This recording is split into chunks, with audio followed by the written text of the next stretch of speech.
No offense to Brook Lopez, but there's a lot going on down there, man. 108-94, LeBron James, close to a triple-double, 22, 13, and 8. AD, 17, 9, and 3. Montrez off the bench, 16 and 9. 5 of those offensive. Let's go back to Memphis. Marc Gasol speaking with Allie in the media.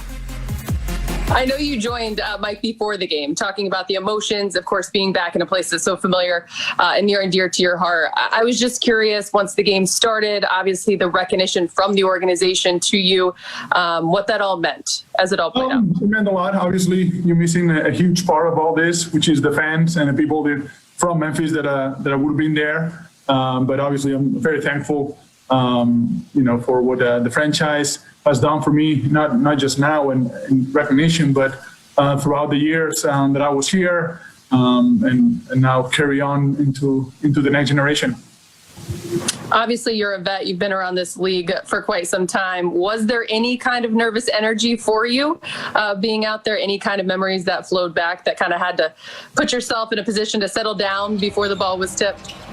Before the ball was tipped, maybe a little bit. It's just a little awkward being on a different locker room and warming up, kind of the opposite side and all that kind of stuff. Once the ball goes up, it just, game time is completely different. I just wish I hit one of those threes that would have made it much, much better. From a team standpoint, one final point for me, Marc. This is now back-to-back games on the road that you guys have found ways down the stretch, especially to close out and get the W. The other night in San Antonio, I think it was a 9-0 run. And today it was 13-2 over the final 4.5 minutes. What is it about you guys as a unit that you guys are finding in terms of execution, though it's early here in the season, in terms of closing out? I think we're learning each other. We're learning how to win as a team together, trying to help one another, be comfortable out there on both ends of the floor, communicating. It's all a process, obviously, we always say that, but it truly is a process of becoming a team. And when you have new guys, going through the mistakes and how you approach them and how you fix them on the fly. Not only how you're being helped, also how you take it as a guy that probably has made a mistake. And when it's a hustle thing and you don't have enough energy, somebody else comes to you and or you bring the energy up for somebody else. That's all positive, and I think that it's all a process. And in fact, you're always getting ready for the bigger challenge when it comes down to the playoffs. Marc, thank you. Bill. Hey, Marc, good to see you. First of all, how's the eye? And then second of all, I'm wondering what it's like for you to be back in Memphis for 4 days, first time, and then presumably not be able to do any of the things that you would want to do your first time back. Well, it's good. I mean, I got to check out my house and see how, all the smoke detectors were beeping. Had to kind of go in there and change the battery on those. But it's weird not seeing, the people that meant so much to me during those years. I can see, you can't meet them and you have to be responsible. So that's a little challenging because you don't know what other people are doing. So, just part of the business. You have to be responsible. But, I think it's a little easier. It makes it a little less emotional when you don't have that, all the people around you kind of, going back so many years. I don't think it's the right timing for it now. So it's good, but I think it'll be better later on. Good start. Memphis come out shooting the lights out, and then the second quarter, the Lakers' defense started to, unfold. I think Montrezl Harrell's activity on the offensive boards and Schroeder, his defense, they started to click. And I think in the second half, they showed the dominance. LeBron James, AD, they have 2 closers, and with the collective defensive effort, they did the job they needed to do and to close out the game. 2 quick thoughts. One, I was thinking earlier, when you haven't played a team in a while, typically during the season, you might not play an Eastern Conference team for a whole calendar year, depending on how the calendar goes. With this past year, with COVID and the bubble and the restart, you haven't played against some of these teams in a while, and they're having to learn some of the different personnel, new coaches, different style of play. And once they get a handle on the way the team is attacking and playing, that's when the Lakers seem to kind of figure out how to take advantage of the matchup and go ahead and close the game out. The second thought is, when you're the big brother, and you're not even really worried about what little brother gets like. And little brother's coming after you every single night. You know he can't beat you. Yeah. So sometimes you let him get a few punches in, you let him get some licks in, but at the end of the day, you big brother. I was going to kind of ask you that because James was talking about, turning it on at the end. That can be dangerous against teams like this. But then again, it's on the road, so you're happy to get the win, right? Yeah, no, I think that's where the depth throughout the course of the season is going to come into great value for this Lakers team. Alex Caruso out, KCP out. Having guys like Wes Matthews, THT, who's developing and blossoming, those guys being able to perform at such a high level. The addition of Dennis Schroeder in the backcourt, that gives LeBron a lot more ability to not have to do so much. But then tonight, you saw in that third quarter, he kind of starts to turn it on and take control of that game and really started to impose his will and the team's will against the Grizzlies. James, you gave some love to Montrezl Harrell. He went for 16 and 9 off the bench. He's with Mike Trudell. For the Lakers, and you really got things going, end up a plus 12, second only to LeBron. How important was that energy and just making sure that flow got going the right way for you guys?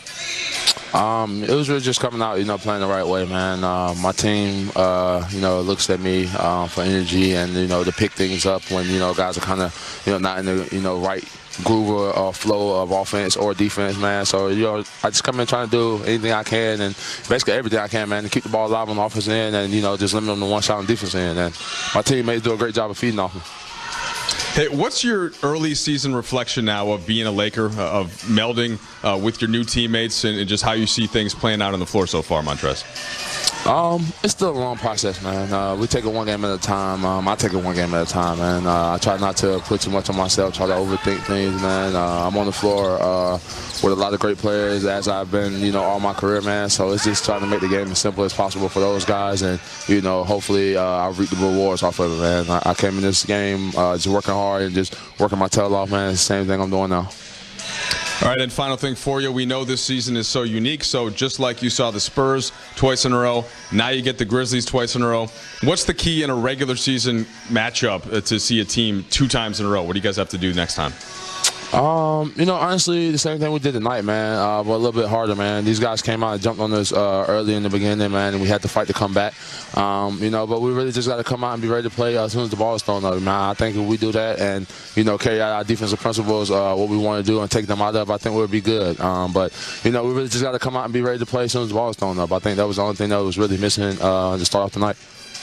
All right, sounds good, man. Well, look, you get a chance to actually unpack your suitcase, so we'll let you go back to the room, man. We appreciate it.